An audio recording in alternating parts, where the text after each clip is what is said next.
और हम लोग काम किए हैं। जनता हम लोगों के साथ है, इसलिए जनता जिसके साथ रहती है उसी प्रदेश के देखे। उत्तर प्रदेश का चुनाव होगा, मुखर्जी सरकार बननी है, महागठबंधन की सरकार बननी है। प्रशासन की मिली भगत है।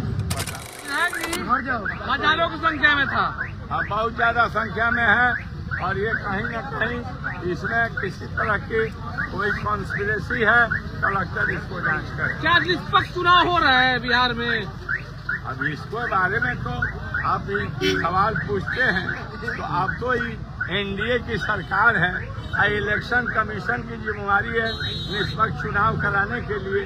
तो हम लोग तो ये कहे हैं पहले ही से कि चुनाव निष्पक्ष होना चाहिए, काउंटिंग निष्पक्ष होना चाहिए। अगर इसमें किसी तरह की गड़बड़ी होगी तो हम लोग जो है अपने स्तर से बैठे नहीं रहेंगे, पार्टी बैठी नहीं रहेगी और हम लोग जो है अपना जो है नियम कानून के तहत हम लोग अपना बात बोलेंगे और कलेक्टर से भी बोलेंगे और कमीशन से भी। सर, इन पर्चियों के मिलने के क्या मायने निकाले जा सकते हैं? इन पर्चियों के मिलने के क्या मायने हो सकते हैं?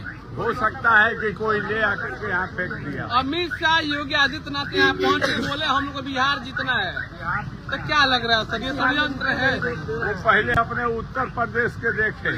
उत्तर प्रदेश का चुनाव होगा, मुखर्जी गिर जाएगा बिहार में तो हम लोग निश्चित अपना चुनाव लड़े हैं। जनता फैसला करेगी और फैसला आएगा, न्याय के पक्ष में फैसला आएगा।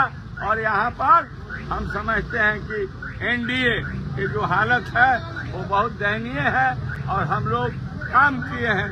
जनता हम लोगों के साथ है, इसलिए जनता जिसके साथ रहती है उसी की विजय। तो पर्ची को छोड़िए, खाली बड़ी करिए पर्ची। वो पर्ची कोई फेंक दिया होगा, विरोधी पार्टी से फेंका होगा, फेंकने दीजिए, उससे कोई बात नहीं लेना। जीत रहा है, जीत कोई छाती को तो फेंक सकता है। खतरे में है। दूसरी बात यह है कि इस बार तेजस्वी जी की लहर है, इससे सारे डरे हुए हैं। और सबसे बड़ी बात है कि गृह मंत्री जी के अंडर में जो लोग भी काम कर रहे हैं वो लोग भी डरे हुए हैं। बेचारे अपना काम नहीं करेंगे, वोट चोरी नहीं करवाएंगे, इधर से उधर हेरा फेरी नहीं करेंगे तो वो लोग खतरे में पड़ जाएंगे, उनकी नौकरी चली जाएगी। तो सबसे बड़ा चोर जो है गद्दी पे बैठा हुआ है और वही ये सब करवा रहा है कि भाई हम राजा बन के रहें और जो प्रजा है वो हमारे अंडर काम करे। 14 तारीख के आने वाले रिजल्ट को आप कितना निष्पक्ष मानेंगे?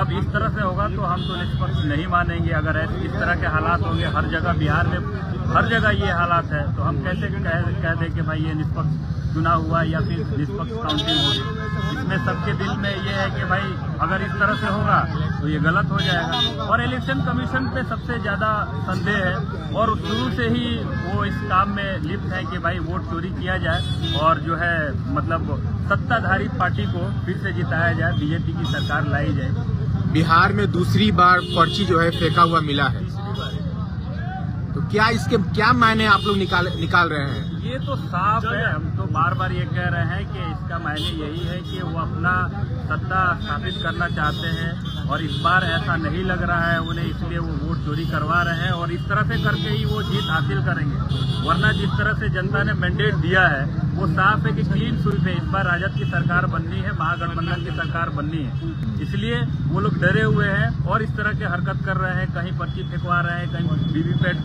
गायब करवा रहे हैं और मतलब हालात को बुरे से बुरे स्तर में ले जाने की कोशिश कर रहे हैं। लेकिन हम लोग जनता है, डटे हुए हैं और हम लोग इस पे कार्य कर रहे हैं। हर जगह हम लोग चौबंद है और हम लोग इसको देख रहे हैं। जैसे जामिया की राजनीति करते हैं, आप भी राजनीति से जुड़े हुए हैं, क्या इस तरह का चुनाव को मतलब आपने इससे पहले कभी देखा है? बिल्कुल नहीं देखा है, अपने होश में पहली बार देख रहा हूँ कि इस तरह से हालात बने हुए हैं, इस तरह से लोग परेशान हैं। चुनाव हो गया, चुनाव होने के बाद से अगर पर्ची फेंकी मिल रही है, हर जगह हालात बुरे हो रहे हैं तो ये तो गलत है, ये तो मिली भगत है, प्रशासन की मिली भगत है। प्रशासन अगर चौकन्ना रहेगा तो इस तरह का हालात नहीं होगा। प्रशासन ही ढीला पड़ रहा है। कहीं इलेक्शन कमीशन की तरफ से ये ऑर्डर दिया गया हो कि भाई जहाँ पे अच्छे वोटिंग पड़े हैं, जहाँ पे सत्ता हार रही है, वहाँ इस तरह की गड़बड़ी फैलाई जाए।